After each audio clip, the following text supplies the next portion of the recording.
What is good, YouTube? Channel FX back. Hey man, so in this video I'm about to show you how I was able to catch over 800 pips trading gold in one day. Now before we get into the video, we're on the road to 1k subscribers. Now as soon as we hit 1k subscribers, I have a surprise for you all. So if you haven't yet subscribed to this channel, make sure you subscribe to this channel so you don't miss out on the surprise. Now if you really want to learn how I was able to catch over 800 pips trading gold, do yourself a favor by watching this video to the end. If you're also interested in catching boosts like this, just DM me on Instagram at CharonFX to get yourself enrolled in my one-on-one mentorship. So with that being said, let's just get to business. Alright, now starting from the 4H time frame, what was the first thing I did? The first thing I did was to identify the trend of the market. Alright, and looking at our charts, what trend are we in? We're in an uptrend, clear as day.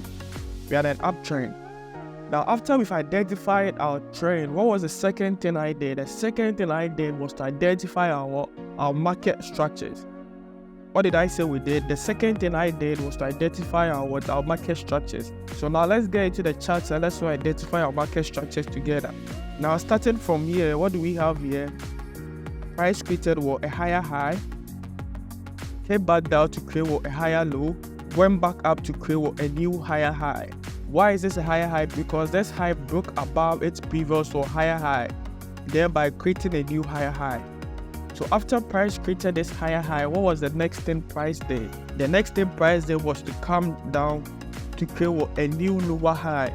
Yeah, after this lower high was created, what did price do next? It came back down to create a new lower low. Why is this a lower high in the first place? Because this lower high led to the formation of this new lower low, thereby breaking below its previous or higher low. That's why we are considering this structure as our new lower high, not any of these structures right here. We are considering this structure as our lower high because it led to the break of its previous higher low, thereby creating a new lower low. So after this lower low was created, what did price do next? Price came back up to create a new lower high. After this lower high was created, what did price do next? It came back down to create a new lower low. Why is this a lower high? Because this lower high led to the formation of this lower low, thereby breaking below its previous or lower low. So after price created this lower low, what did price do next? It came back to create a new higher low. Why is this a new higher low? Because this higher low led to the formation of a new higher high, thereby breaking above its previous lower high. After this higher high was created, what did price do next? It came back down to create a higher low. Alright, after this higher low was created, what did price do next? It went back up to create a new higher high. So after this higher high was created, what was I expecting price to do? I was expecting price to come back down to create a new higher low. Right? After this higher low was created, the next thing I did was to go down to my H1 time frame to look for my entries to capitalize on this impulse move to the upside. So now let's go down to our lower time frame, which is our H1 time frame, to look for our entries. Alright, so coming down to our H1 time frame, what was the first thing I did? Same thing I did on the H4. The first thing I did on the H1 time frame was to identify our H1 market structures. What did I say we did? The first thing I did on the H1 time frame was to identify my H1 time frame market structures. So let's identify our H1 time frame market structures. So price created this higher high, came back down to create this higher low, went back up to create this higher high. Alright? As soon as price created this higher high, all what I did was to identify my key levels. So the next thing I did after I identified my H1 market structures was to identify my key levels, my H1 time frame key levels. And since we are bullish on the H1 time frame, or since price is giving us a bullish market structure, what key levels are we looking at? We are looking for resistance to become support. If price was to give us bearish market structures, we would have looked for support to become more resistance. But since price is giving us bullish market structures, we are looking for resistance to become support. So now we identify our resistance right here. You get me? So what do we have here? We have resistance, resistance, resistance. So after we've identified our resistance or our key level, what do we wait for? We wait for our resistance to be retested as as a support. So we go in for our buys. Good. So after price broke above our key level, what was the next thing it did? It came back to retest our resistance as a what? As a support. After it retested, it went back up and came back to retest it for the second time. So after it retested for the second time, the next thing I did was to look for my bullish confirmation candlestick. So looking at this area, after the retest of this bearish candlestick, what did price do next? Price gave us a confirmation candlestick, right? What do we have here? We have these three bullish candlestick, which is called the three white soldiers candlestick. Alright, so after we got our three white soldiers candlestick confirmation, that's when I entered in for my first position.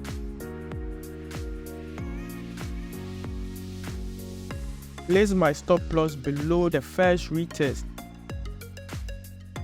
Yeah, for my take profit, all what I did was to take my Fibonacci to drop from this A-chart higher low to this A-chart higher high. What do we realize? We realized that our retest came into our 50% Fibonacci retracement level, which is also in confluence with our key level, which is our resistance, right? So after we entered for buys, we placed our take profit to our negative 61.8 Fibonacci extension level. Good. Now, how do we get our second edge? We realize that after the second retest, price has formed a double bottom chart pattern. So for you who don't know the double bottom chart pattern, it's like a W-shaped chart pattern, right? Yeah, that's when we realize price has formed. Okay, so after price formed this chart pattern, the next thing we did was to wait for the breakout of the neckline. What did I say we did? We waited for the break and retest of the neckline of our chart pattern. So if you don't know the neckline of the chart pattern, this is the neckline of the chart pattern. Alright? So what did price do after it broke the neckline of the chart pattern? It came back to retest it as a support. Mind you, the neckline of the chart pattern is also serving as a resistance level. So after price broke the neckline of the chart pattern, it retested it as a support. Now, after price retested the neckline as a support, what was I looking for? I was looking for a bullish confirmation candlestick. And this time around, what bullish confirmation candlestick did we get? We got a bullish engulfing candlestick. If you don't know the bullish engulfing candlestick pattern, this black candle is a bullish engulfing candlestick because the volume of this black candle engulfed the volume of the red candle. So after the closure of this bullish engulfing candlestick, I entered for my second entry, place my stop loss right below the wick of this candle, and my take profit to our Fibonacci extension level, which is our negative 61.8% level. You get me? So our first entry, we were risking 100 pips to make 430 pips. And our second entry, we were risking 50 pips to make 380 pips. So our first entry gives us a risk to reward of 1:4.18, 1:4.19, and our second entry gives us a risk to reward of 1:6.79. You get me? So in general, we were risking about 150 pips to make over 800 pips. You get what I'm saying? As simple as that, as simple as that. So this is how I went about my gold trade. So this is how I was able to cut over 800 pips trading gold on Friday. So in case you don't understand anything I did, make sure you go back to rewatch the video over and over again to understand. Now, like I said earlier on, if you're interested in catching moves like this, just DM me on Instagram to get yourself enrolled in my one-on-one mentorship. If you haven't yet subscribed to this channel, hit that subscribe button, because as soon as we hit 1K subscribers, I have a surprise for you and you don't want to miss out on the surprise. Make sure you hit that like button and make sure to comment down below on what topics you all want me to tackle. So with that being said, I'll see you in the next video. Ciao on FX. Peace. I'm out.